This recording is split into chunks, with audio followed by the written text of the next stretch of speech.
আপনারা সবাই জানেন গতকাল আমি বিভিন্ন জায়গায় নিউজ দেখতেছিলাম যে আমার নামে একটা মামলা হয়েছে, যে গর্ভপাত এবং ধর্ষণ মারধরের একটা মামলা দেখেছেন, যে রিয়ামণি মিথিলা নামের একটা মেয়ে দিয়ে মামলাটি করাইছে আর কি। সাক্ষী রিয়ামণি সব কিছু রিয়ামণি আয়োজন করছে আর কি।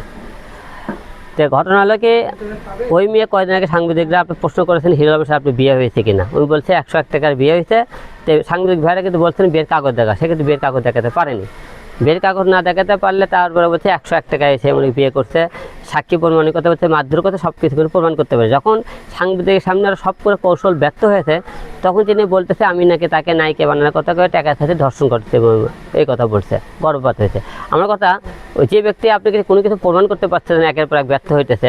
রিয়ামণি মনে করেন অনেক পরে দেখেন তাকে রিক্সাওয়ালা পর্যন্ত তাকে আমাকে দেখলে করে ছ্যাপ দেয় মাথায়, যেহেতু আমার বাবা যখন মৃত্যু সজায় ছিল, আমার বাবার সেবা না করে সে করছে কি নাচ গান করছে বিভিন্ন জায়গায়। এই জন্য কিন্তু তাকে সব কিছু মিলে তাকে আমি ডিভোর্স দিচ্ছি, রিয়ামণির সাথে আমার কোনো সম্পর্ক নেই।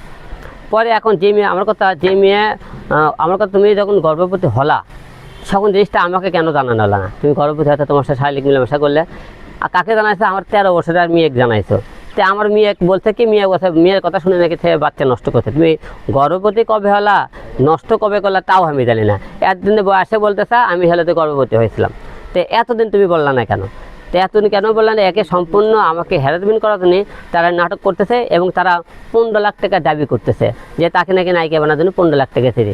ওই জীবনে মিডিয়ার আছেও নাই, পাশেও নাই, একদিনে সম্পূর্ণ মৃত্যু বানা। আমার কথা, তুমি যখন 15 লাখ টাকা পাও, বিয়ের কাগজ তুমি দেখাতে পারলে আমি অবশ্যই তোমাকে বিয়ের মনে করেন বউ হিসেবে মেনে নেবো, যদি কাগজ দেখাতে পারো, সাক্ষী প্রমাণ দিতে পারো। এবং 2 নম্বর 15 লাখ টাকা তোমার কাছে যে দাবি করতে হয়, সেই 15 লাখ টাকা প্রমাণ করে দিতে পারো, অবশ্যই আমি তোমাকে টাকা ব্যাক দেবো।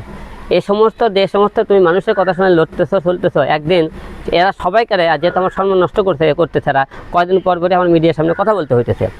এই তো কথা বলতে হইতেছে, এই নিয়ে আমি আপনাদেরকে বলতেছি একটা কথা, তাদের বিরুদ্ধে আমি আইনগত ব্যবস্থা নেব।